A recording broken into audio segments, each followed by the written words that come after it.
عارق پیا مرشد پیا طارق پیا مرشد پیا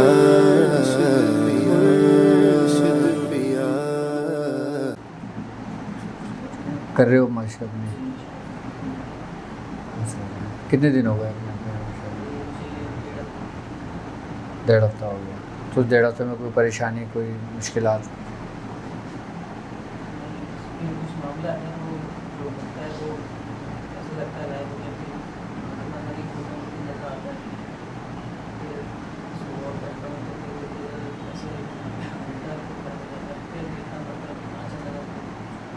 اچھا. ابھی ہفتہ 10 دن ہو گئے. اب اس کا سائز نا تھوڑا سا بڑھا دینا، اس کا سائز بڑھا دینا ایسا، کیونکہ اب جو ہم اس میں دن گزارتے جائیں گے نا، اس پہ پریکٹس کرتے جائیں گے، تو ہم اس کو تھوڑا تھوڑا بڑھاتے جائیں گے. جب یہ سائز اتنا بڑا آ جائے گا کہ جتنا 5 کا سکہ ہوتا ہے نا، جب اتنا بڑا سائز چلا جائے گا، پھر اس میں ہمیں مشاہدہ کرنا ہے. آئی نا بس ہمیں. اچھا، ابھی تو ہم صرف اس کو فوکس کر رہے ہیں، اس کو ہم دیکھ رہے ہیں، اپنی ایک سوچ کو جو نا بالکل ایک لائن پہ لانا چاہ رہے ہیں، اس کی حفاظت کر رہے ہیں ابھی ہم. کس کے اوپر؟ ڈاٹ کے اوپر. جب وہ سائز بڑھتا جائے گا نا، اچھا جب وہ سکے کے برابر ہو جائے گا، ٹھیک ہے، پھر جب سکے کے برابر ہو جائے گا نا، پھر تم نے ایسے دیکھا ہے نا کہ جیسے سورج ہوتا ہے گول، اس کے اوپر ہلکی ہلکی سی وائٹ سے روشنی آتی ہے اور وہ پورا اس کو ڈھانپ لیتی ہے. پھر جب کالے مارکر سے آپ وہ ڈاٹ سکے کے برابر لے کر آئیں گے نا، پھر اس میں ایک وائٹ سی روشنی آئے گی، سفید سی. اچھا، بعض لوگوں کے اس کے سراؤنڈنگ میں نظر آتی ہیں روشنیاں، اس کے آگے پیچھے اوپر نیچے مختلف قسم کی روشنیاں نظر آتی ہیں. آئی بس سمجھ میں؟ لیکن اصل وہ ہے جو جب یہ پورا دائرہ گول دائرہ بڑھ جائے گا نا، گول دائرہ بڑھنے کے بعد جیسے آنکھ کی پتلی ہے آپ کی، اب آنکھ کی پتلی سے یہاں سے جالے آنے شروع ہوتے ہیں، کونے سے جالے آنے شروع ہوتے ہیں. جب پورا آ جاتا ہے تو اس کو موتیا کہتے ہیں کہ بھائی اس کو موتیا ہو گیا، ایسا وہ جال آ گیا آنکھ کے اندر. اسی طریقے سے دائرے میں سائڈوں سے جو نا وائٹ سی روشنی سی آئے گی. اچھا، پھر وہ مستقل رہے گی، پھر ایسا نہیں ہوگا کہ وہ غائب ہو گئی یا نہیں ہوئی. جب آپ اس پہ پریکٹس کرنے شروع کرو گے نا، اس پہ توجہ شروع کرو گے، تو وہ اس کے اوپر وائٹ روشنی آگے آگے پورے اس کو ڈھپ جائے گا. پھر جیسے انسان کی آنکھ ہوتی ہے نا، پھر وہ اس صورت میں اختیار کر لے رہی ہے. آئی بس سمجھ میں؟ اس سے آپ کو فائدہ پتہ ہے کیا ہوتا ہے؟ اس کی جو آپ کے اپنے اندر کی جو تیسری آنکھ ہے نا، جو اندر کی روحانی پاورز، روحانی قوت ہیں، ٹھیک ہے، پھر وہ ہم اس کو اس چیز میں منتقل کریں گے. کیا؟ ہم اس کو اس چیز میں منتقل کریں گے. کیسے کریں گے منتقل؟ اس کے میں طریقہ کار سمجھاؤں گا آپ کو. ابھی تو ہمارے ڈاٹ کا سائز چھوٹا ہے، میں آپ کو یہ تھوڑی آگے کی باتیں بتا رہا ہوں تاکہ آگے کی باتیں سن کے نا اور دلچسپی پیدا ہوتی ہے اور شوق بڑھتا ہے، ہمت بڑھتی ہے انسان میں. اچھا، میں نے آپ سے ایک بات کہی تھی، آپ کو شاید یاد ہو. میں نے کہا تھا کہ جو ٹائم میں نے آپ کو دیا ہوا ہے، اب ایک وقت کوئی بھی آپ نے مخصوص کیا ہوا ہے، وہ آپ 15-20 منٹ کے لیے کرتے ہیں، اور باقی 23 گھنٹے آپ 24 گھنٹے میں سے غافل رہتے ہیں اس سے، تو اس کا اثر ہمارے پاس کم ہوتا ہے. اچھا، جس چیز کو ہم اپنی عادت بنا لیتے ہیں نا، جس چیز کو ہم اپنی عادت بنا لیتے ہیں، پھر وہ چیز ہمارے لیے اتنی آسان ہو جاتی ہے اور ہم اس کو کرتے بھی نہیں ہوتے، اور وہ ہم بے خیالی میں کر رہے ہوتے ہیں. وہ کام عادت بھی ہو جاتی ہے ہماری، سمجھ لیں. اب ہم کسی کا ارادتاً وہ کام نہیں کر رہے. اب میں نے کہا تھا کہ مثال کے طور پہ ہم آفس میں بیٹھے ہوئے، یا دفتر میں بیٹھے ہوئے، یا گھر میں فارغ بیٹھے ہوئے، اب میں نے ادھر کہیں بھی نظر اپنی اٹھا لی، اب کوئی بھی چیز نظر آئی، میں نے اس کو فوکس کرنے شروع کر دیا. اس سے کیا ہوگا کہ ہماری ایک عادت بننی شروع ہو جائے گی. جب عادت بننی شروع ہو جائے گی نا، اچھا آپ جیسے اپنی عادت ڈالو گے نا، دماغ اس پیغام کو نا ایکسیپٹ کرتا ہے. کیا ہم جو سوچتے ہیں نا، جو ہمارے دل میں وسوسہ پیدا ہوتا ہے. اچھا دیکھو، دل میں تو ایک وسوسہ بھی پیدا ہوتا ہے اور ایک الہام بھی ہوتا ہے. اچھا الہام جو ہوتا ہے نا وہ اللہ تعالیٰ کی طرف سے ہوتا ہے، اور جو وسوسہ ہوتا ہے نا وہ خناس کی طرف سے ہوتا ہے. خناس کی طرف سے ہوتا ہے. اچھا خناس کیا ہے؟ یہ نہیں پتہ خناس؟ میں بتاتا ہوں اس کے بارے میں. خناس بیسیکلی شیطان کی ذریت ہے، شیطان کی اولاد ہے.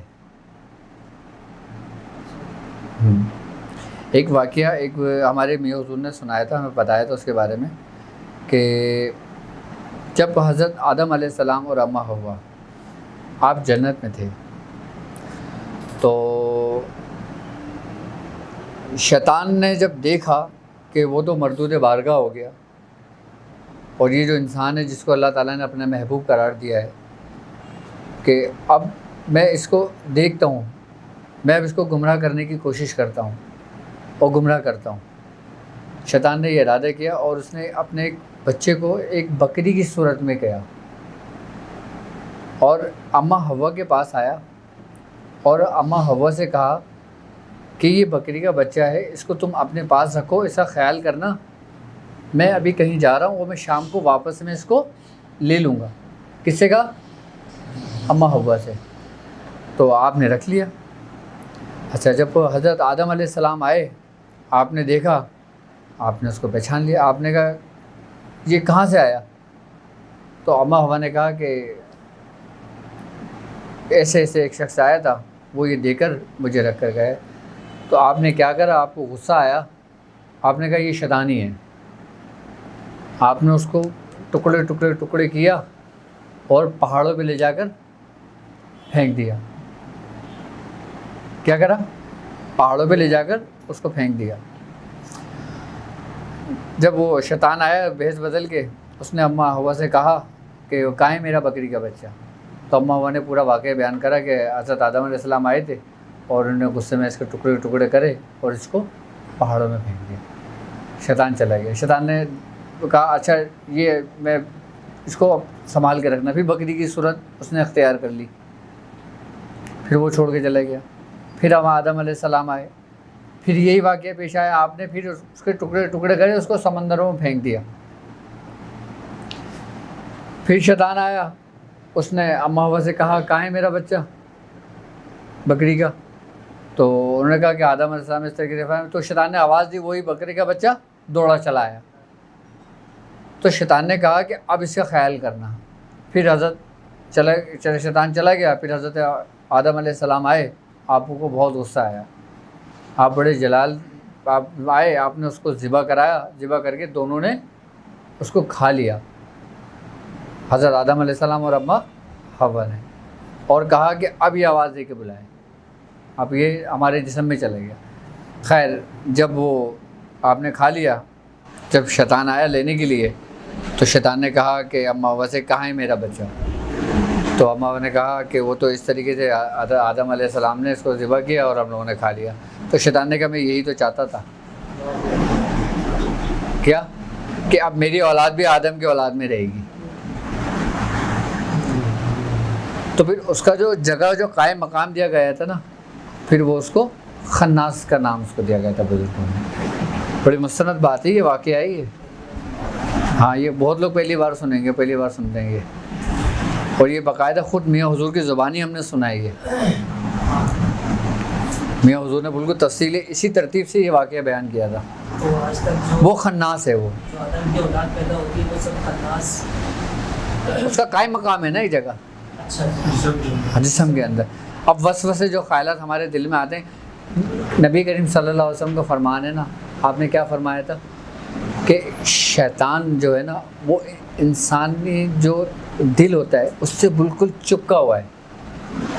جب انسان ذکر کرتا ہے نا تو شیطان وہ جگہ چھوڑ دیتا ہے، اور جب انسان اس سے غافل ہو جاتا ہے تو وہ اس کو اپنے قریب کر لیتا ہے. دل ہے نا، ٹھیک ہے، دل یہ سمجھ لو کہ انسان کے اندر کامل بشر کے لیے اس میں اعظم کی حیثیت رکھتا ہے. کیونکہ یہ وہ جگہ ہے کہ جو اللہ رب العزت خود اس میں قائم مقام ہے، اگر اس میں نور محمدی ہے. اور اگر اللہ کے ذکر، اگر اس کے ذکر سے خالی ہے تو پھر وہ کس کا گھر ہے؟ شیطان کا. من شر الوسواس الخناس، پناہ مانگی گئی ہے کس سے؟ وسوسے سے، خناس سے. خناس کیا ہے؟ جو میں نے پورا واقعہ بتایا ابھی آپ کو، اس سے باقاعدہ پناہ مانگی گئی ہے. کیوں؟ کیونکہ انسان کو شیطان اتنا گمراہ نہیں کرتا جتنا وہ خناس کرتا ہے جو ہمارے جسم کے اندر موجود ہے، اور جس نے نفس کو اپنے کنٹرول میں کیا ہوا ہے. کیا؟ جس نے اپنے نفس کو کنٹرول میں کیا ہوا ہے. یہ سمجھ لو کہ یہ ایک ایسا دروغہ ہے، دروازے پر اس کی ڈیوٹی لگی ہوئی ہے کہ یہ کسی کو دروازہ کھولنے ہی نہیں دیتا، اس کو گمراہ کرتا ہے. وہ ہے خناس. اگر آپ نے اس دروغہ کو پکڑ لیا، اس کو باندھ دیا، اس کو ختم کر دیا، اور پھر جب دروازہ کھلے گا تو پھر دروازہ کہاں جائے گا؟ تمہارے قلوب کے راستے پہ، تمہارے دلوں کے راستے میں. بزرگان دین اتنی ریاضت جب کرتے تھے، اتنی ریاضت کرواتے تھے، اتنی نفس کشی کراتے تھے، چلے کراتے تھے، اور باقاعدہ حکم دیا کرتے تھے کیا کہ اس پرہیز، اس احتیاط کے ساتھ آپ نے یہ عمل کرنا ہے. وہ کیا کسی چیز کو حاضر کرنے کے لیے کیا کرتے تھے؟ وہ آپ کی اپنی اصلاح کرتے تھے. وہ نفس کشی کرانے کا مقصد کیا ہوتا تھا؟ کہ آپ اپنی حقیقت کو پہچانیں، خود ہی کو پہچانیں اپنی، کہ اللہ رب العزت نے آپ کو جو بنایا ہے وہ کس اعلیٰ شان سے بنایا ہے، آپ کو کس احسن طریقے پہ آپ کو بنایا ہے. دیکھو کیا کہہ رہے ہیں، کیا کہ وسوسے جو ہوتے ہیں وہ ہمارے اپنے اندر پیدا ہو رہے ہوتے ہیں، وہ ہمیں روحانیت میں ترقی کرنے سے روکتا ہے. آئی بات سمجھ میں؟ اب وہ ہمیں رستے سے بھٹکاتا ہے. اچھا، اس کو اللہ تعالیٰ نے اتنی قوت دی ہے کہ وہ انسان کو اس حد تک گمراہ کر دیتا ہے کہ اس کو جو نا اپنے پاس سے ہی بہت کچھ دکھانے شروع کر دیتا ہے. یعنی کہ آپ کو اتنا کچھ دکھانے شروع کر دے گا کہ آپ یہ سمجھیں گے کہ یار میں روحانیت کا منزلیں طے کر رہا ہوں. اگر بغیر رفیق کے رستے پہ چلتے ہو تو، بغیر استاد و بغیر مرشد کے کیوں منع کیا گیا کہ اس رستے پہ نہ چلیں، ورنہ گمراہ ہو جائیں گے آپ. وہ اس لیے کہ جو مرشد ہوتا ہے نا، جو تمہارا رہنما ہوتا ہے، وہ تمہیں ہر چیز سے آگاہی دے رہا ہوتا ہے، تمہیں سمجھا رہا ہوتا ہے، بتا رہا ہوتا ہے. اگر تم اپنے مشاہدات، اپنے معاملات، اگر تم اپنے شیخ سے ذکر نہیں کرتے اور آپ خاموشی سے اسی میں لگے رہتے ہو تو اس میں بھی گمراہ ہونے کا ڈر ہے. اس میں بہت زیادہ ڈر ہو جاتا ہے گمراہ ہونے کا، کیونکہ شیطان پھر آہستہ آہستہ آہستہ آہستہ اس کو آپ کو اپنے راستے پہ لے جاتا ہے. آپ کو کبھی بھی سیدھے راستے پہ چلنے نہیں دیتا. تم دنیا میں جس سے محبت کرتے ہو، جو تمہارا محبوب ہے، ایک دنیاوی بات کرتے ہیں ہم، ٹھیک ہے؟ اب مثال کے طور پہ یہ تمہارے محبوب ہیں، تم اس سے محبت کرتے ہو، اس سے بڑی راز و نیاز کی باتیں کرتے ہو. اب میں ہوں، اب میں بھی اس سے محبت کرنے لگا، آپ مجھے اس کے قریب ہونے دو گے؟ فطرت کیا ہے؟ فطرت یہی ہے کہ وہ آپ اس کو قریب نہیں ہونے دیں گے. اس کو یا تو آپ کے اندر ایک حسد پیدا ہو جائے گی، یا ایک جلن پیدا ہو جائے گی، یا آپ پھر اس کو کسی طریقے سے گمراہ کرنے کی کوشش کریں گے. اچھا، یہ محبوب ہے، اس نے کھلی چھوٹ دی ہے، کیا اس نے پورا اختیار دیا ہوا ہے کہ تو کر جتنے لوگوں کو گمراہ کر سکتا ہے، لیکن تیرا زور میرے دوستوں پر نہیں چلے گا.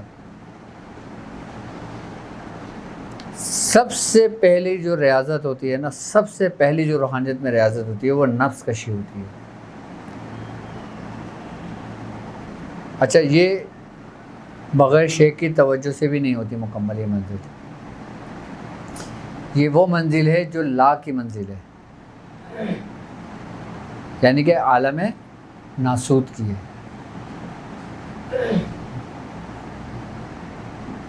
بڑے بزرگ ہمارے بزرگ فرماتے ہیں کہ بغیر شریعت کے جو شخص اس راستے پہ قدم رکھتا ہے نا وہ گمراہ ہو جاتا ہے.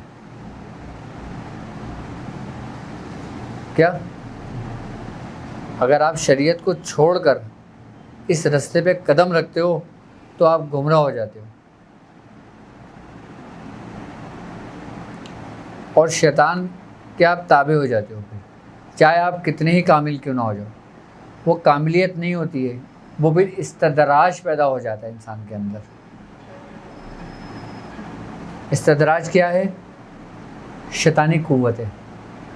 اب ایک انسان ہے، سمجھنا میری بات، ٹھیک ہے، وہ مسلمان ہے. اگر وہ کوئی عمل کرتا ہے، کوئی ریاضت کرتا ہے، کوئی روحانی مشق کرتا ہے، وہ اپنے اندر کی روحانی قوت کو، اچھا یہ قوت ارادی جو ہے نا وہ ہر انسان میں موجود ہے، اس سے مذہب کا کوئی تعلق نہیں ہے. خواہ وہ دنیا میں کسی بھی مذہب کا ہو، انسان ہے تو اس کے اندر قوت ارادی ہے، یعنی کہ اس کے اندر وہ پاورز ہے. اب ہندو جو ہوتے ہیں وہ کتنی ریاستیں کرتے ہیں. اب آپ ہندوؤں کی کتابیں اٹھا کے پڑھ لیں ہسٹری، کہ وہ بتائیں گے کہ ان کے جو لوگ تھے وہ ہوا میں بھی اڑتے تھے، وہ سمندروں میں بھی چلتے تھے، وہ لوگوں کے کام بھی کرتے تھے، وہ جس کو دم کرتے تھے اس کو شفا ہو جاتی تھی. کیا وہ دم کرتے تھے لوگوں کو شفا ہو جاتی تھی؟ تو کیا وہ حق پر تھے؟ کیا وہ حق پر ہیں؟ وہ ان کی اپنی اندر کی قوت ہوتی ہے،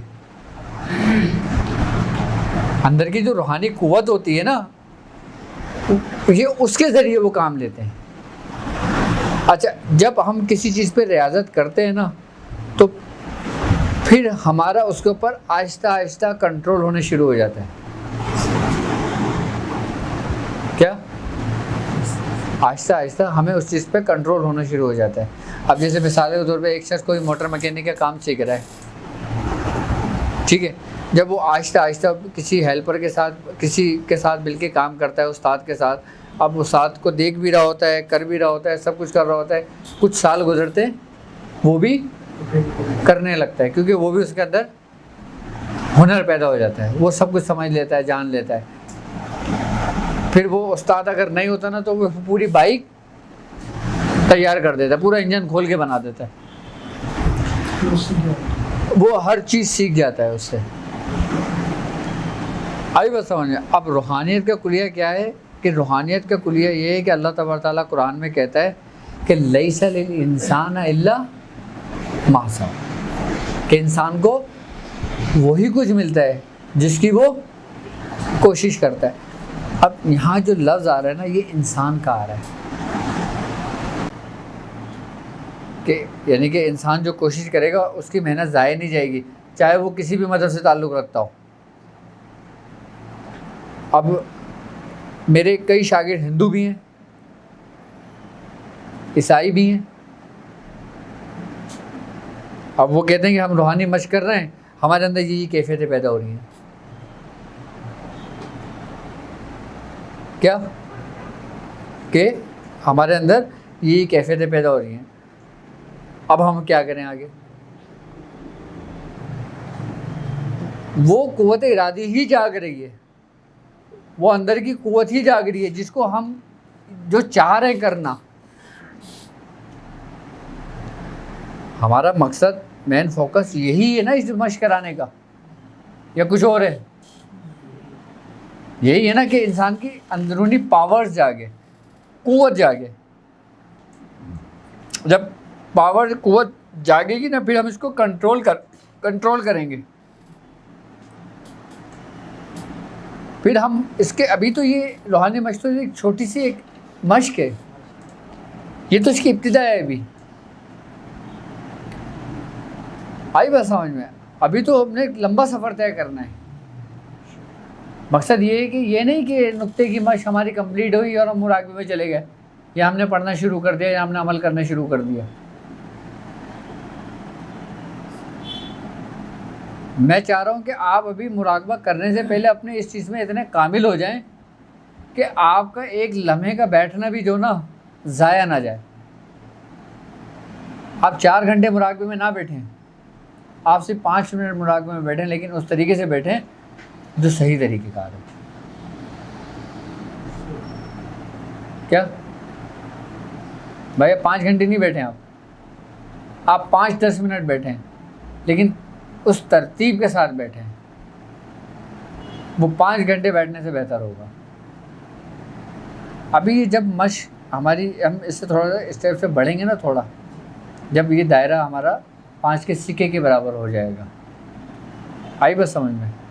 پھر اس کے بعد وہ جو کیفیت میں نے بتائی ہے نا, جو سفید سی روشنی ہوتی ہے, وہ اس کو اپنے اندر ڈھانپ لے گی. جب یہ ڈھانپ لے گی نا, آئی بس سمجھ میں.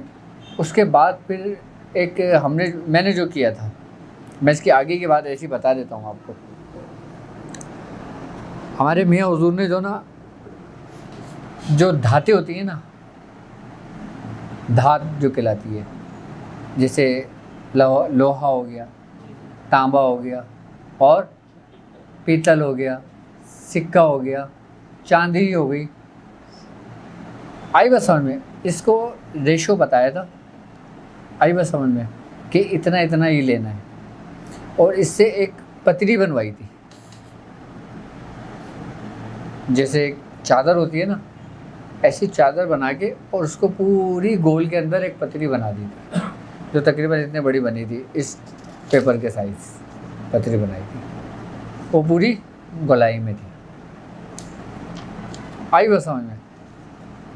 اور اس کے اوپر کچھ لکھوایا تھا, جو سائٹوں میں لکھوایا تھا پورا. اور بیچ کا جو گول دائرہ تھا نا, جو 5 کے سکے کے برابر تھا, اب اس سے یہ بڑا تھا. کیا تھا؟ اس سے بڑا سائز تھا. لیکن ابتدا ہم روحانی مشق سے ہی چلے تھے, یہ میں بات کی بات بتا رہا ہوں آپ کو, 2-3 اسٹیپ گزرنے کے بعد. ابھی پڑھائی نہیں کر رہے تھے, پڑھائی تو کرتے تھے, اس کے بعد میں یہ کام کرتے تھے. میں نے کہا تھا ابھی صرف اپنے توجہ کرنی ہے تم نے, بس اب اپنی روحانیت کا استعمال کرنا ہے. دیکھو, جب تک تم کوئی چیز حاصل کر لو اور تمہیں اس کا استعمال کرنا نہ آئے تو تمہارے لیے بیکار ہے. اب تم نے روحانیت تو حاصل کر لی, اب تمہیں اس کا استعمال کرنے کا طریقہ کار نہیں آتا, تو تمہارے لیے کیا ہے؟ بیکار ہے. ثواب کے لیے تو روحانیت حاصل نہیں کی جاتی نا. کیا جب وہ دھاتوں کی پتری بنائی اور اس میں کچھ اسم لکھوائے اور بیچ کا وہ کھانا چھوڑ دیا, اس میں کہا تھا کہ کالے مارکر سے نا اس کو پھیر کے نا اس کو پورا ڈارک کر لو, کہ صرف جو گول دائرہ ہے نا اندر کالے کا, صرف وہ باہر نمایاں ہو. آئی بات سمجھ میں. اس کے بعد وہ جو پتری جو تیار کری تھی ہم نے, اس میں تقریباً مجھے 40 دن لگے تھے. بڑی محنت سے بنائی تھی, وہ پتری تیار کری تھی. اس کو تیار کرنے کے بعد پھر اس کو سامنے رکھا جاتا ہے. کیا سامنے رکھا جاتا ہے. پھر جو آپ کی توجہ ہوتی ہے نا, وہ جو گول دائرہ ہوتا ہے نا, جس میں آپ نے کالا مارکر سے پورا بھر کے اس کو وہ کر دیا, سیاہی لگا دیا آپ نے اس کو, پھر آپ نے اس کو فوکس کرنا ہوتا ہے, صرف دیکھنا ہوتا ہے, توجہ کرنا ہوتا ہے. آئی بات سمجھ میں. جب توجہ کر کے ایک انسان کے اندر ایک کیفیت پیدا ہوتی ہے, اچھا جب کیفیت پیدا ہوتی ہے نا, جب انسان پلک جھپکے اس کو دیکھ رہا ہوتا ہے, پھر اس کے اندر سے ہی روشنی سی پھوٹنے لگتی ہے. جیسے اچانک کوئی موبائل کو چارج پہ لگاتے ہیں, ہلکی سی روشنی آتی ہے. جب موبائل بالکل ڈیتھ ہوتا ہے, موبائل جب بالکل بند ہوتا ہے نا, جب آپ اس کو ہلکے سی پن لگاتے ہو نا, تو کیا ہوتا ہے, ہلکی ہلکی سی روشنی آنی شروع ہوتی ہے. اور جو وہ چارج ہوتا رہتا ہے, موبائل پورا ایکٹیو ہو جاتا ہے, پورا روشن ہو جاتا ہے. اسی طریقے سے آپ کی جو توجہ ہے نا, یہ پن ہے. پھر جب آپ اس پہ توجہ کرتے ہو نا, تو پھر آپ اس کو جب ایک زاویے کے حساب سے اس کو جب دیکھتے ہو اور اس پہ وہ کام کرتے ہو, تو پھر اس میں سے روشنی نکلنے شروع ہوتی ہیں. کس کے اندر سے؟ پھر سراؤنڈنگ میں نہیں ہوتی, اس کے ارد گرد نہیں ہوتی, پھر اس گول دائرے, اچھا اس گول دائرے کے اندر ہی سب کچھ ہوتا ہے. کیا؟ اس گول دائرے کے اندر ہی سب کچھ ہوتا ہے. اچھا پھر اس گول دائرے کے اندر ہی آپ کو پھر سب کچھ ظاہر ہوتا ہے, سب کچھ نظر آنا شروع ہوتا ہے. کیا؟ تو اس میں نظر آتا ہے. اور پھر آپ وہ بھی اس میں دیکھتے ہو جو آپ چاہتے ہو. اب مثال کے طور پر ایک شخص آیا, وہ شخص یہ کہتا ہے کہ میرے بارے میں آج چیک کریں کہ کسی نے مجھ پہ جادو تو نہیں کیا, یا مجھ پہ کوئی اثرات تو نہیں ہے, یا مجھ پہ کوئی آسیب تو نہیں ہے, کیا, یا میں بیمار ہوں تو وجہ کیا ہے. آئی بس سمجھ میں؟ آپ نے وہ تیار کری ہوئی, آپ کی محنت ہے, آپ نے وہ پتھری نکالی روحانی, آپ نے سامنے رکھا, آپ نے توجہ کرنی شروع کری, آپ کو اس میں سے جواب ملنا شروع ہوا. یہ سب قوت ارادی سے. کوئی وظیفہ نہیں ہے, کوئی کچھ نہیں ہے. آپ روحانیت کو کیا سمجھتے ہو؟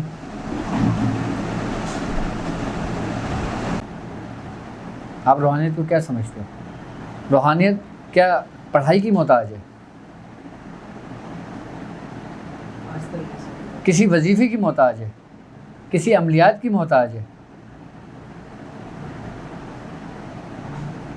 دیکھو یہ پڑھنا پڑھانا یار, یہ تو بڑے بات کی منزلیں ہیں. یہ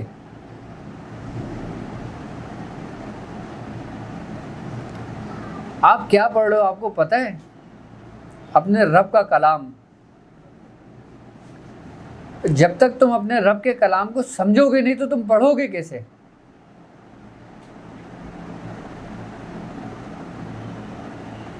کیا؟ جب تک تم اپنے رب کے کلام کو سمجھو گے نہیں تو پڑھو گے کیسے؟ اب حضرت علی رضی اللہ تعالیٰ عنہ فرماتے ہیں کہ میں قرآن کی کوئی آیت پڑھتا, جب تک میں وہ اس کا حقیقت, اس کی معرفت, اس کی روحانیت اپنے رب کے زبان سے نہیں سن لیتا, میں اس کو مکمل نہیں کرتا, آگے نہیں بڑھتا.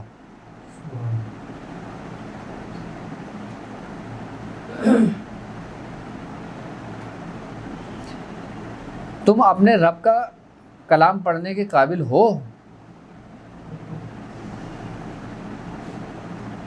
ہیں؟ کیا تم رب کے کلام کو اپنے اندر جذب کرنے کے قابل ہو؟ کیا تمہارا قلب ابھی ہے ایسا؟ کیا رب کی روحانیت کو, جو کلام تم پڑھ رہے ہو اس کی تجلی اپنے قلب پہ برداشت کر سکتے ہو؟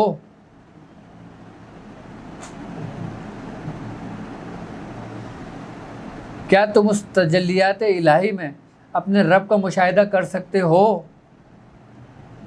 تو پڑھو, کرو.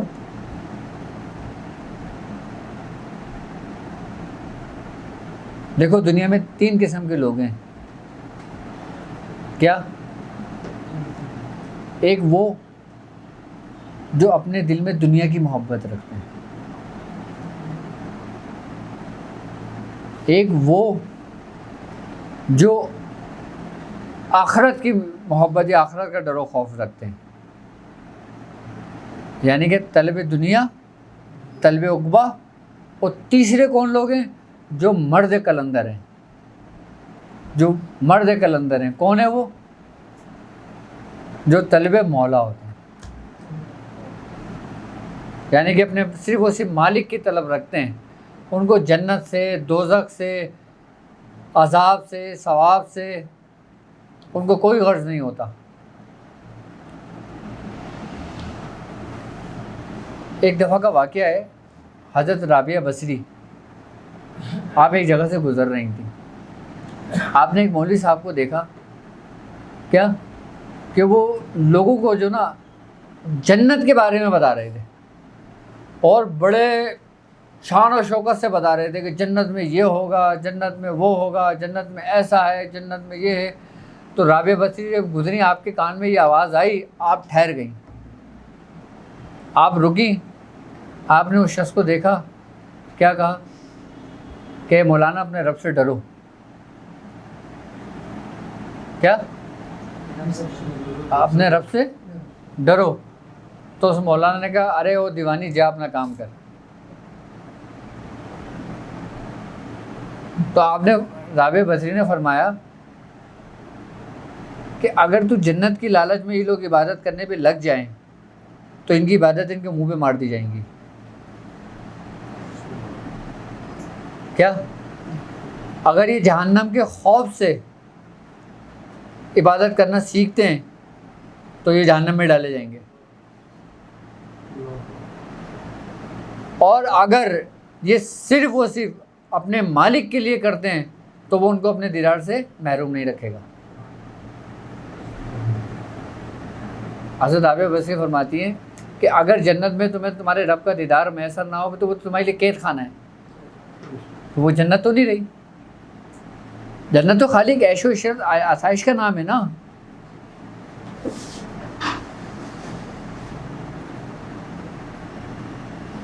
مرد کلندر کچھ لوگ روحانیت کے اندر وہ مقام رکھتے ہیں کہ ان کو نہ صرف جنت کی طلب ہے، نہ ان کے اندر عقبہ کی طلب ہے، نہ ان کے اندر جہنم کا خوف ہے، ان کو کچھ نہیں ہے.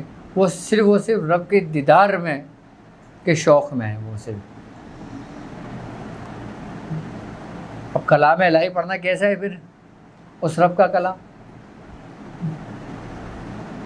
ابھی میں صرف تمہیں جو ہم پڑھ رہے ہیں، جو ہم پڑھیں گے، جو ہم جب تک ہم سمجھیں گے نہیں ہم پڑھیں گے نہیں. پہلے ہم اس کی حقیقت کو سمجھ لیں. اچھا میں آپ کو ایک بات اور بتاؤں. اب روحانی مشق جو ہے نا، اب مثال کے طور پہ 10 لوگ ہیں. کیا؟ اچھا کچھ لوگ دنیاوی مقاصد کے لیے یہ کام کرتے ہیں اور کچھ لوگ روحانیت کو حاصل کرنے کے لیے کام کرتے ہیں. اور جو تیسرے لوگ ہیں نا، ان کو نہ کوئی دنیاوی مقصد ہوتا ہے نہ روحانیت کا کوئی مقصد ہوتا ہے. وہ صرف اس جستجو میں ہوتا ہے کہ ہم اپنے محبوب کو کب دیکھیں گے. ایک اضطراب میں ہوتے ہیں.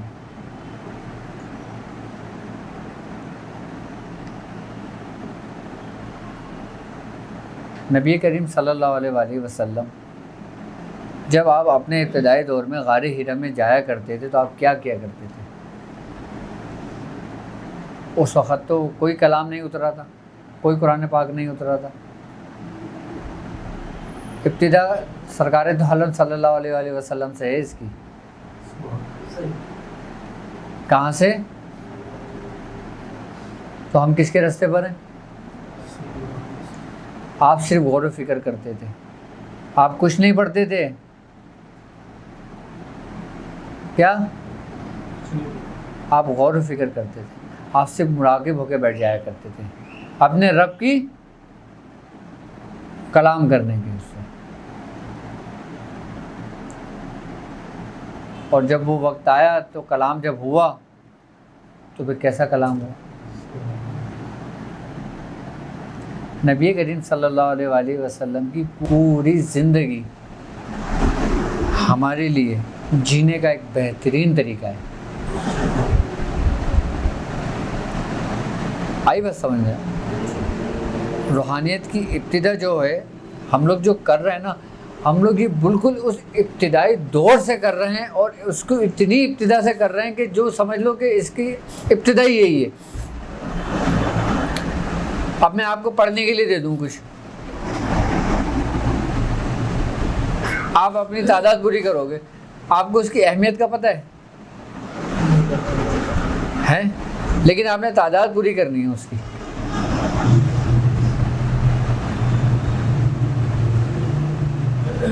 لیکن ابتدا کیا تھی؟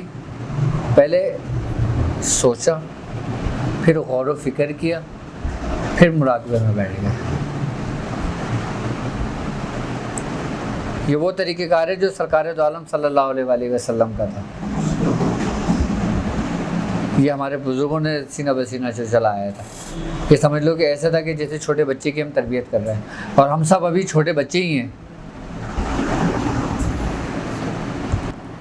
اور اگر اسی ترتیب سے اس کی تربیت ہو کہ جسے بزرگوں نے کری ہے تو پھر وہ کس منزل پہ جائیں گے وہ لوگ. اگر تم لوگوں کو پڑھنے کا اتنا شوق ہے تو پڑھو، میں تمہیں بتاتا ہوں پڑھنے کے طریقے، میں تمہیں سارے رستے سکھاتا ہوں، سارے رستے سمجھاتا ہوں. لیکن پھر مجھ سے یہ نہیں کہنا کہ ہم نے صرف عادت پوری کی. پہلے اس چیز کو سمجھو، غور و فکر کرو.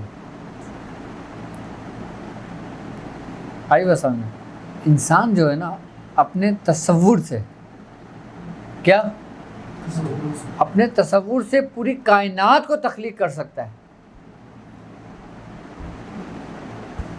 یہ بات مجھے کرنی نہیں چاہیے، لیکن میں تمہیں صرف ایک اہمیت بتانے کے لیے یہ بات کر رہا ہوں. کیا کر سکتا ہے اپنے اندر؟ کیونکہ اس کے اندر پوری کائناتیں موجود ہیں.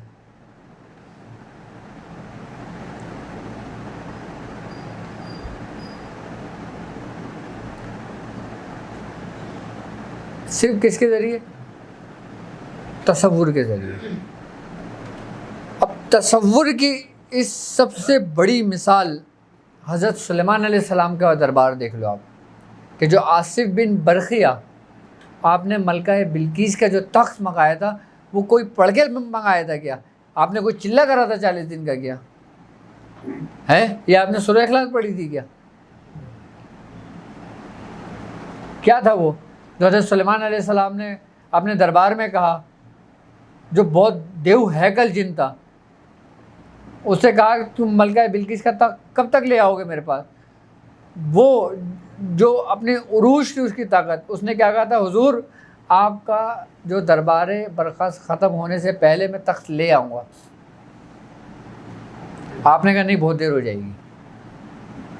کس نے کہا؟ حضرت سلیمان علیہ السلام نے. آپ کے ہی دربار میں ایک شخص بیٹھا ہوا جن کا نام تھا آصف بن برخیہ، جو حضرت داؤد علیہ السلام کے وزیر تھے، جس کے بارے میں اللہ تعالیٰ قرآن میں کہہ رہا ہے کہ ہم نے اسے کتاب کا علم عطا کیا تھا.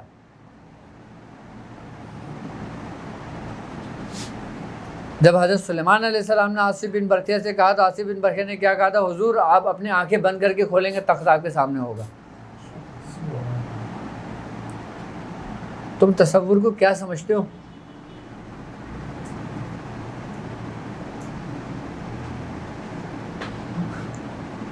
تصور کو کیا سمجھتے ہو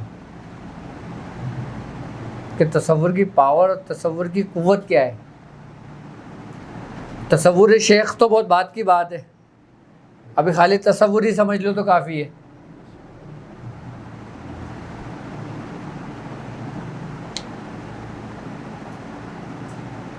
کچھ لوگ ہیں جو اس میں ذات کا تصور کرتے ہیں، تصور. کچھ لوگ ہیں جو اس سے محمد کا کرتے ہیں، کچھ لوگ ہیں جو اپنے شیخ کا کرتے ہیں، اور کچھ ہوتے ہیں جو کچھ بھی تصور نہیں کرتے لیکن وہ تصور میں گم ہوتے ہیں. علامہ اقبال کا ایک شعر ہے، وہ کہتا ہے کہ کافر کی یہ پہچان کہ وہ افلاک میں گم ہے. کیا؟ کافر کی یہ پہچان کہ وہ افلاک میں گم ہے، مومن کی یہ پہچان گم اس میں ہے آفاق. یعنی کہ مومن کے اندر سب کچھ گم ہے. اگر آپ تصرف کو دیکھیں نا، تصور کو دیکھیں آپ، تو ہماری ابتدا ہی یہی ہے مسلمانوں کی.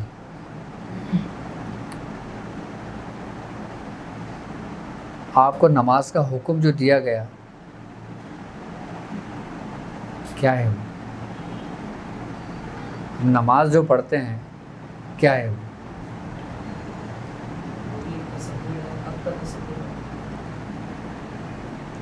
اپنا رب کا ہی تصور ہے نا. وہی نہیں آتا. اس کی وجہ کیا ہے؟ اس کی وجہ ہے کہ آپ اس کو جانتے نہیں ہو. آپ جس کو جانو گے نا وہی آئے گا.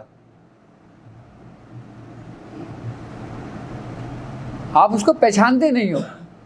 آپ جس کو پہچانو گے وہی آپ کے تصور میں آئے گا، جبکہ وہ تمہارا رب تم سے کہہ رہا ہے میں تمہارے گمان کے مطابق ہوں، کہ تم مجھ سے جیسا گمان کرو گے نا میں ویسا ہی ہوں تمہارے لیے۔ اب وہی بات ہے نا کہ جس نے پہچانا اپنے نفس کو، اس نے پہچانا اپنے رب کو، پوری روحانیت اس کے اندر چھپی ہوئی ہے۔ اب ہمیں سب سے زیادہ خیالات پتہ ہے کب آتے ہیں؟ کہ جب ہم کسی عبادت کا اہتمام کرتے ہیں، ورنہ سالے آتے ہی نہیں ہیں۔ ابھی آپ کسی سے فون پہ بات کرنے لگ جاؤ، آپ فون پہ باتیں کرتے رہو گے، آپ کو کوئی خیال نہیں آئے گا۔ آپ گھنٹوں فون پہ بات کر لو گے، آپ کو کوئی گھر کا بھی خیال نہیں آئے گا اپنے۔ ابھی آپ نماز کی حالت میں کھڑے ہو جاؤ تو آپ کو پھر یہ بھی تو وہ بھی تو یہ بھی سارے سب کچھ آ جائے گا۔ دیکھو پڑھنا ایک الگ چیز ہے، تصور کرنا ایک الگ چیز ہے۔ تصور کی پاور یہ ہوتی ہے کہ تصور کے ذریعے آپ سب کچھ کر سکتے ہو، سب کچھ۔ صرف اور صرف آپ اپنی یکسوئی حاصل کرنے میں کامیاب ہو گئے نا، کیا اس کے بعد اگر آپ خالی اسم اللہ کا الف بھی پڑھو گے نا، تو آپ الف پڑھ کے یوں لکھو گے نا تو وہ دیوار کے 2 ٹکڑے ہو جائیں گے۔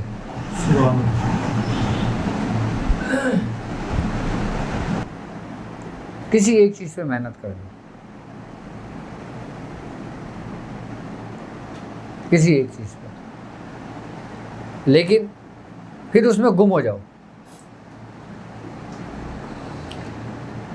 اگر دنیاوی کام تمہارے سپرد ہے، تمہارے ذمے تمہارے بیوی بچوں کے معاملات ہیں، تمہارے ماں باپ کے معاملات ہیں، تو تم اس معاملات کے ساتھ بھی گم ہو سکتے ہو، ضروری نہیں کہ ان کو چھوڑ کے گم ہو جاؤ۔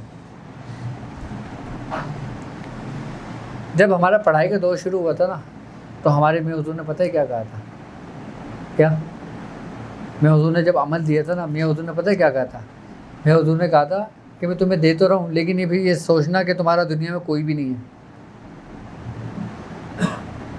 کیا تمہارا دنیا میں کوئی بھی نہیں ہے، کہ تم اکیلے ہی ہو بس، اور اگر تم مر بھی جاؤ گے نا تو یہ بھی دیکھ لینا تمہیں دفنانے والا بھی کوئی نہیں ہوگا۔ اگر اس خیال اس تصور سے اگر تم آگے بڑھو گے تو بڑھنا۔ اس بات کا مطلب کیا تھا کہ اپنی جو پچھلی زندگی ہے، یعنی کہ جو دنیا کی زندگی ہے، وہ بالکل چیپٹر کلوز کر دو۔ اب آپ کو 40 دن کا چلہ بھی کرنا ہے، آپ نے بیوی بچے بھی پالنا ہے، آئی بس سمجھ میں، آپ نے کاروبار بھی کرنا ہے، آپ نے جاب بھی کرنی ہے، آپ نے اپنے رب کو راضی بھی کرنا ہے، آپ نے اسے عبادت بھی کرنی ہے۔ ایک ننھی سی جان اور چھوٹی زندگی میں کیا کیا کرو گے بھائی؟ ایک ایسا کام کر لو جو میں بتا دیتا ہوں۔ کیا وہ شاعر کہتا ہے کہ انسان کا چلنا پھرنا اٹھنا بیٹھنا سب کچھ عبادت ہو جاتا ہے اگر انسان کے دل میں ایک خیال آ جائے بس۔ کیا وہ شاعر کہتا ہے کہ اب انسان کچھ اور ہی ہماری نظر میں ہے۔ کیا اب انسان کچھ اور ہی ہماری نظر میں ہے، جب سے سنا ہے یار لباس بشر میں ہے۔ اب آپ سب سے زیادہ دھوکہ کس کو دیتے ہو؟ سب سے زیادہ جھوٹ کس سے بولتے ہو؟ چاہے دنیاوی تھوڑے سے مقاصد کے لیے آپ کیا کر رہے ہو؟ آپ اپنے رب کو کہاں ڈھونڈ رہے ہو؟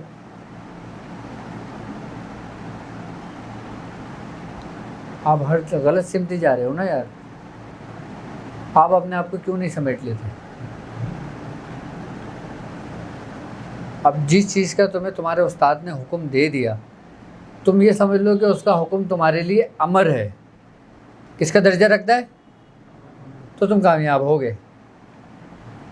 ابھی تمہارے استاد نے بولا کہ تم صرف یہ کرو، اب تم بول رہے ہو بھائی یہ تو میں 5 سال سے کر رہا ہوں، اب آگے کا مجھے بتاؤ.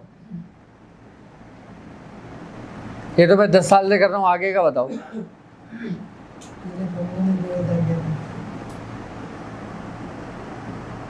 بھائی جو شخص اپنی خواہشات، اپنے معاملات، اپنا سب کچھ اپنے شیخ کے سپرد نہیں کر دیتا نا، اس وقت تک کامل نہیں ہو سکتا.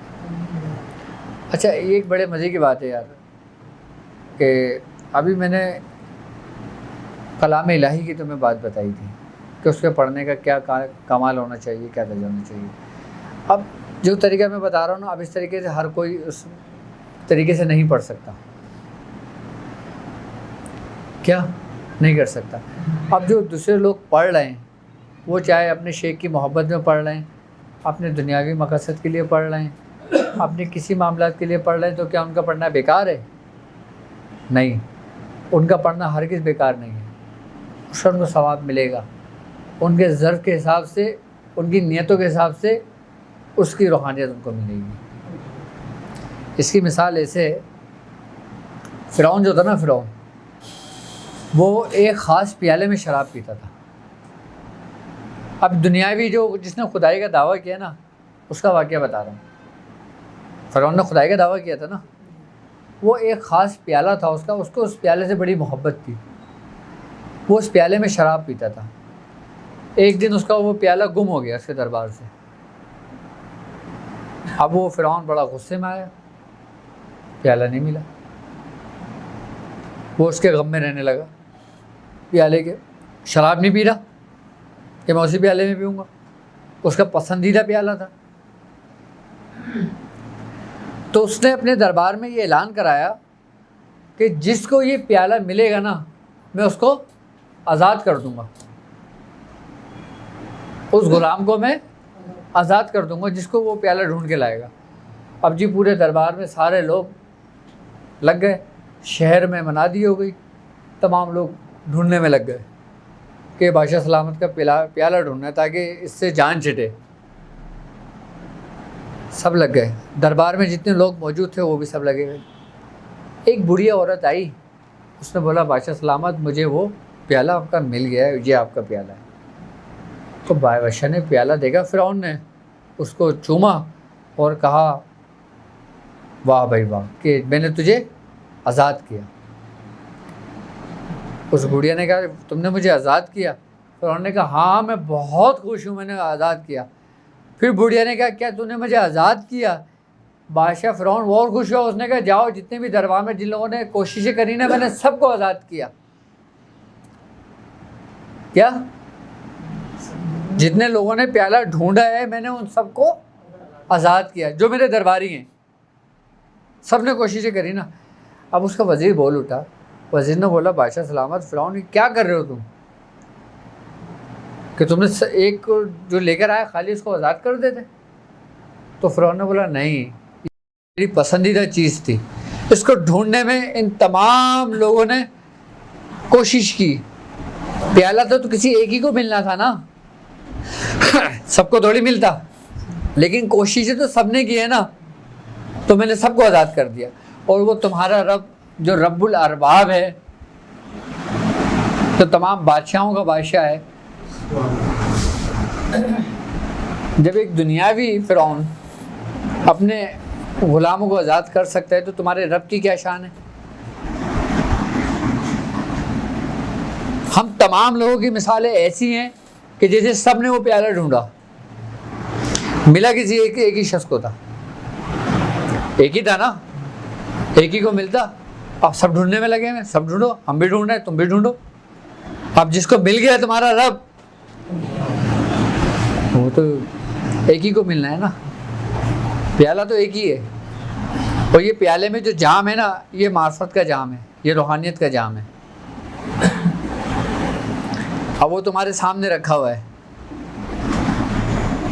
لیکن تمہاری آنکھوں پہ ایک پردہ لگا ہوا ہے.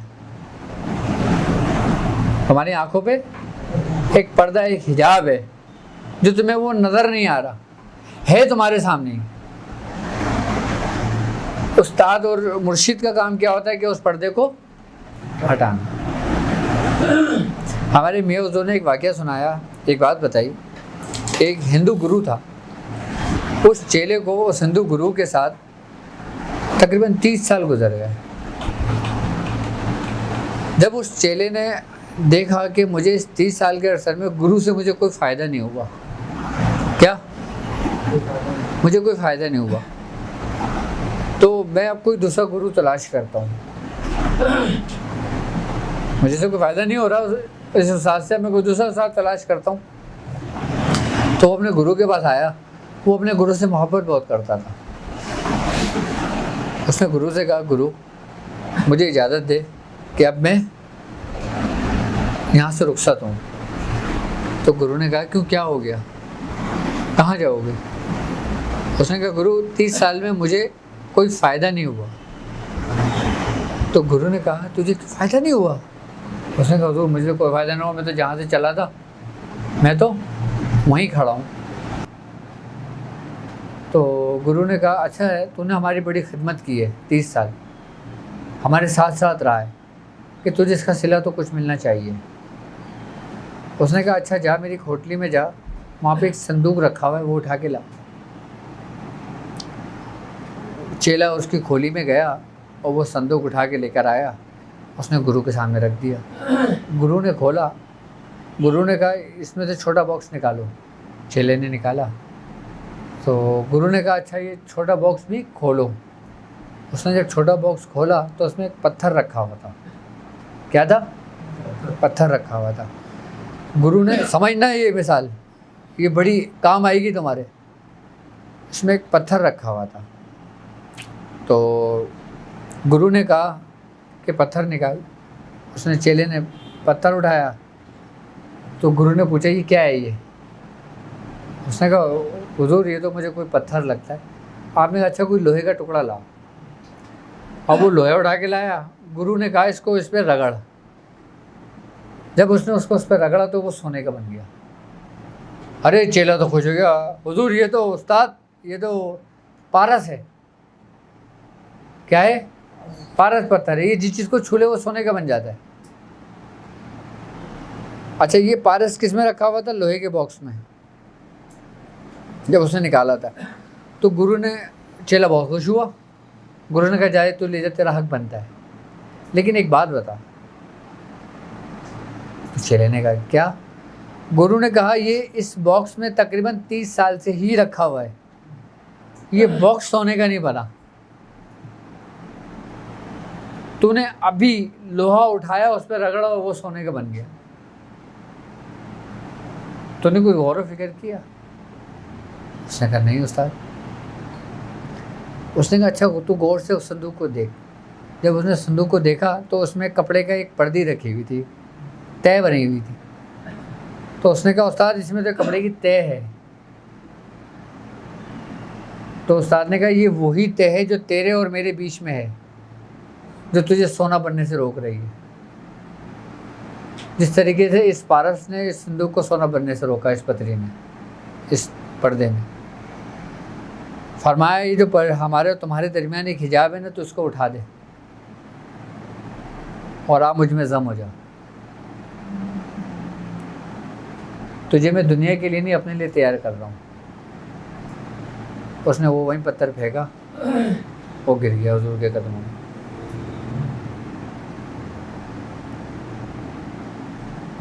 ہمیں جو کامیاب ہونے سے روکتا ہے نا، ہم جب کسی منزل کی جستجو کرتے ہیں، ہم اس میں کامیاب نہیں ہو رہے ہوتے، تو اس میں استاد کی توجہ کی کوئی بات نہیں ہوتی ہے۔ آئی بس سمجھ، اس میں ہمارا ہی نقص ہوتا ہے۔ کیا کہ پڑھائی پہ توجہ نہیں تھی، ہم پڑھ صحیح نہیں رہے تھے، یا ہم نے کچھ غلطیاں کری۔ اچھا میں جس ترتیب سے لے کے چل رہا ہوں اس میں غلطی کا کوئی بھی گنجائش نہیں ہے۔ کیا کوئی گنجائش نہیں ہے غلطی کی اس میں۔ اس راستے پہ چلنے والے کچھ دور چلنے کے بعد اپنے آپ کو نا اگر برداشت نہ ہو اس میں، تو وہ اپنے آپ کو فرعون سمجھنے لگتے ہیں۔ صحیح بتا رہا ہوں تمہیں، یہ راستہ اس سے زیادہ خطرناک ہے۔ جس رستے پہ میں لے کے چل رہا ہوں. کیا سمجھنے لگتے ہیں اپنے آپ کو. کیوں؟ کیونکہ جو میں کر سکتا ہوں وہ تم نہیں کر سکتے. اب جب ہمارے دل میں یہ بات پیدا ہو جاتی ہے نا تو سمجھ لو کہ ہمارا ٹائم پورا ہو گیا ہے. یہ وہ دروازہ ہے جو ایک دفعہ اگر کھل جاتا ہے نا پھر یا تو یہ روشن کر دیتا ہے، کیا؟ یا تو یہ پھر تمہارے من کو روشن کر دیتا ہے یا پھر اپنی ہی روشنی سے تمہیں جلا دیتا ہے.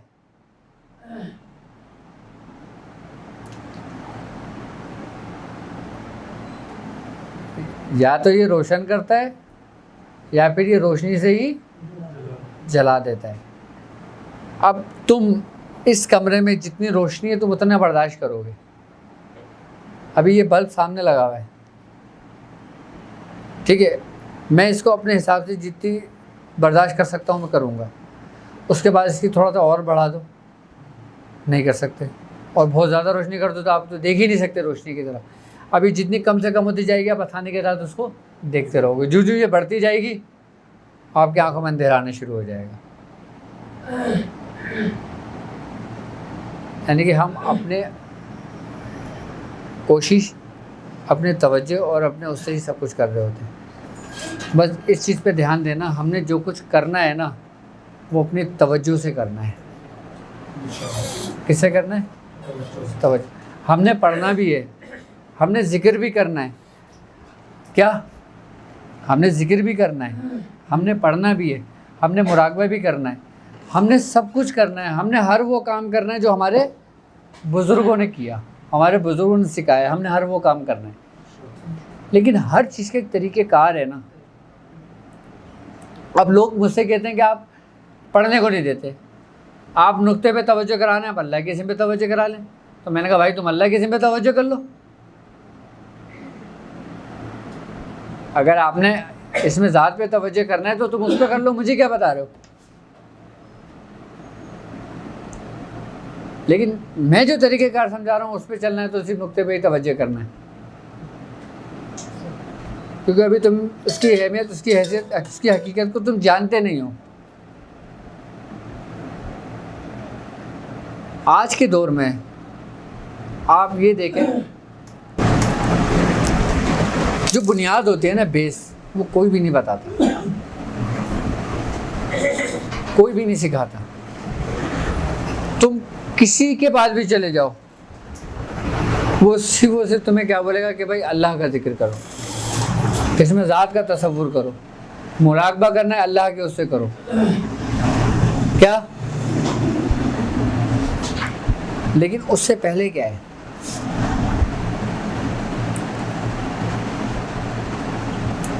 سر ہم نے اپنے بزرگوں کے راستے پہ ہی چلنا ہے اور الحمدللہ ہم اسی راستے پر ہیں. جو یہ طریقہ کار ہے نا میاں، یہ وہ طریقہ ہے جو بزرگ نا بہت خاص لوگوں کے لیے چنتے تھے. کیا؟ ایک مرشد کے اگر 100 طالب علم ہے نا تو وہ یہ طریقہ کار جو نا مخصوص لوگوں کے لیے چنتے تھے اور ان سے یہ کام ابتدائی دور سے کرواتے تھے اور باقی سب کو لگا کے رکھتے تھے پڑھو.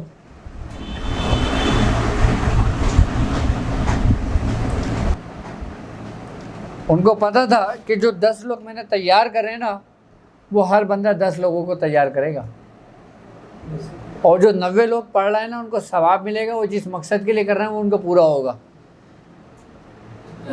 ایک ہوتا ہے کہ اب میں ہوں، اب مثال کے طور پر کہ میں نے تم سے یہ مشق کرائی، سمجھنا، تم اسٹیپ بائی اسٹیپ آگے بڑھتے رہے. تم نے اپنا ایک ٹائم، اپنا ایک پک کا میرے ساتھ گزار لیا. پھر تم اپنے جیسے جو تم نے اپنی زندگی میں پریکٹیکل کیا ہوا ہوتا ہے نا تم وہ پھر لوگوں کو کرواؤ گے، اپلائی کرو گے اس کے اوپر. تو تم اپنے جیسے کتنے لوگ تیار کر لو گے؟ ہزاروں لوگ تیار کر لو گے، لاکھوں لوگ تیار کر لو گے. کیوں؟ کیونکہ تمہیں وہ طریقہ پتہ ہے، تم نے وہ طریقہ کیا ہے. آئی نا بات سمجھ میں؟ اب ایک تو یہ ہے، اور ایک یہ ہے کہ یہ بھی میرے شاگرد ہیں، یہ بھی میرے شاگرد ہیں. آپ یہ ایکسرسائز مشق کر رہے ہو، میں نے کیا کرا، ان پہ توجہ کری، اس میں منتقل کرا، ان کو بولا جاؤ تم لوگوں کی تربیت کرو. اب انہوں نے کوئی محنت نہیں کری، کوئی ریاضت نہیں کری، لیکن یہ چیز بھی ہوتی ہے اور یہ چیز بھی ہوتی ہے. ان کو جو میں نے منتقل کرا ہے نا، یہ صرف انہی حد تک رہے گا، یعنی کہ یہ مریں گے، وہ سلسلہ منقطع ہو جائے گا، ختم ہو جائے گا. اب اس کی دنیا میں کوئی حیثیت نہیں ہے، کوئی اہمیت نہیں ہے. یہ اپنے جیسے لوگ تیار نہیں کر سکتے، یہ اپنے جیسے لوگ تیار نہیں کر سکتے. یہ لوگوں کو فائدہ پہنچا سکتے ہیں، لوگوں کو فیض پہنچا سکتے ہیں. کیا لوگوں کے کام کر سکتے ہیں، لیکن یہ لوگ تیار نہیں کر سکتے. تو سب سے مستند و بہتر طریقہ کار کیا ہے کہ ہم نے لوگ تیار کرنے ہیں. ابھی میاں اس میں سے بھی چھٹائی ہوگی. ابھی جتنے لوگ بڑھ رہے ہیں نا، یہ اور بڑھیں گے.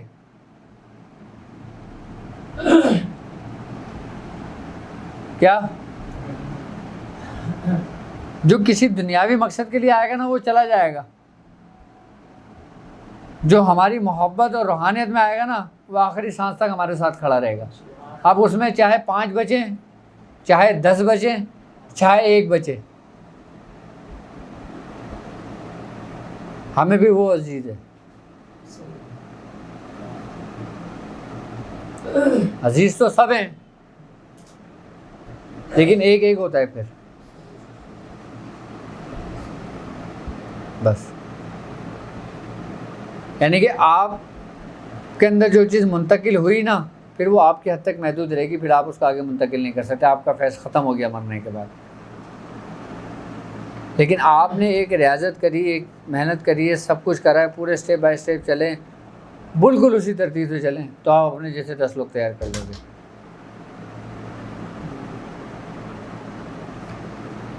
خلافت جو ہوتی ہے نا، وہ بہت بہت کی بات ہوتی ہے.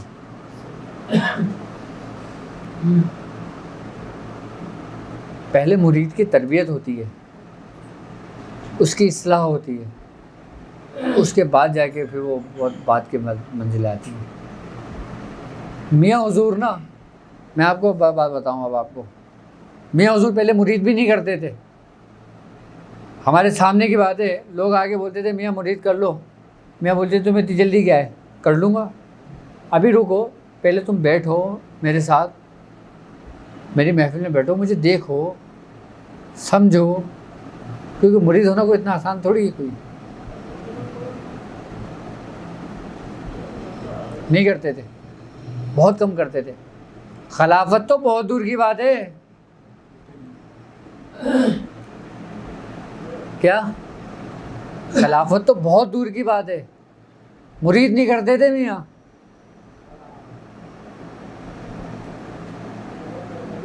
جی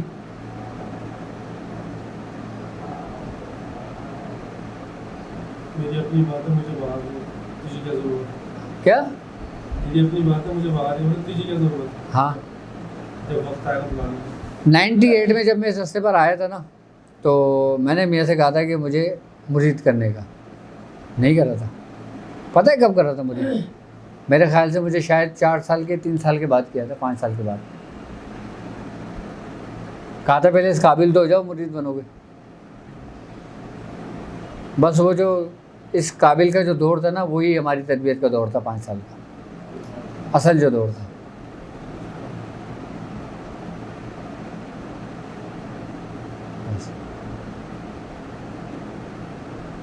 میاں حضور اس معاملے میں بہت سخت ہے، ریاضت کے معاملے میں بہت سخت ہے ایک وقت میں، اس پیری مریدی کے معاملے میں بہت سخت ہے میاں حضور. اچھا میاں حضور محفل سامع بھی نہیں سنتے تھے. ہاں میں صحیح بتا رہا ہوں تمہیں، نہیں سنتے تھے، اور بہت سخت تھے اس معاملے میں. وہ جو جب دادا میاں کا اپنا آخری وقت آیا نا، وہ جب دادا میاں سے میاں حضور کی آخری ملاقات ہوئی، اس ملاقات میں کیا راز و نیاز کی باتیں ہوئیں، ان دونوں بزرگوں کے درمیان یہ اللہ اور اس کا رسول جانتا ہے۔ اس کے بعد سے میاں نے سلسلہ شروع کیا تھا، اور میاں نے کہا تھا کہ دادا میاں نے مجھے حکم دیا ہے باقاعدہ کہ اب جو میرے ذمہ کام تھا نا وہ اب تمہارے ذمہ ہے۔ ورنہ میاں کی طبیعت جو ہے نا پتہ ہے کیا ہے، میاں کے اوپر جو سلسلہ جو خاندان غالب آیا ہے نا، جو اس کا رنگ غالب آیا ہے، پتہ ہے کیا ہے آپ کو؟ خاندان قادری۔ کیا ہے؟ خاندان قادری۔ اور خاندان قادری میں میاں حضور یہ سمجھ لو کہ سرکار غوث پاک بہت قریب کے معاملات، میں کھل کے نہیں بولنا چاہتا، کچھ باتیں ایسی ہوتی ہیں۔ آپ کا جو فیض ہے،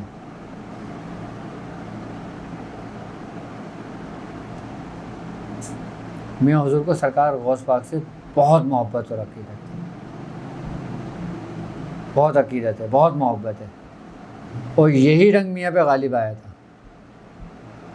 لیکن جب وہ دادے میں سے آخری ملاقات ہوئی تھی نا، پھر نہیں پتا کہ معاملات کیا ہوئے اور کیا نہیں ہوئے، پھر اللہ بہتر جانتا ہے۔ ورنہ ہم نے تو وہ محفل اٹینڈ کری ہیں جب ہمارے یہاں 17 کی محفل ہوتی تھی تو ہم 4-5 لوگ بیٹھے ہوتے تھے خالی، اور ہم نے محفل کرتے تھے کیا۔ اور ایسا بھی ہوتا تھا کبھی کہ 17 کی محفل میں کمرے میں بیٹھنے کی جگہ نہیں ہوتی تھی۔ ہمارے میاں حضور پہ جو رنگ غالب آیا نا وہ خاندان قادریہ تھا، اور کلندری رنگ بڑا غالب تھا ان کے اوپر۔ کبھی میں ذکر کروں گا تو انشاءاللہ تعالی میں بتاؤں گا کہ ظاہر میں ان کا کیا تھا اور باطن میں ان کا کیا تھا۔ انشاءاللہ تعالی کی دفعہ میں ہم اس ٹاپک پہ بات کریں گے انشاءاللہ، ٹھیک ہے۔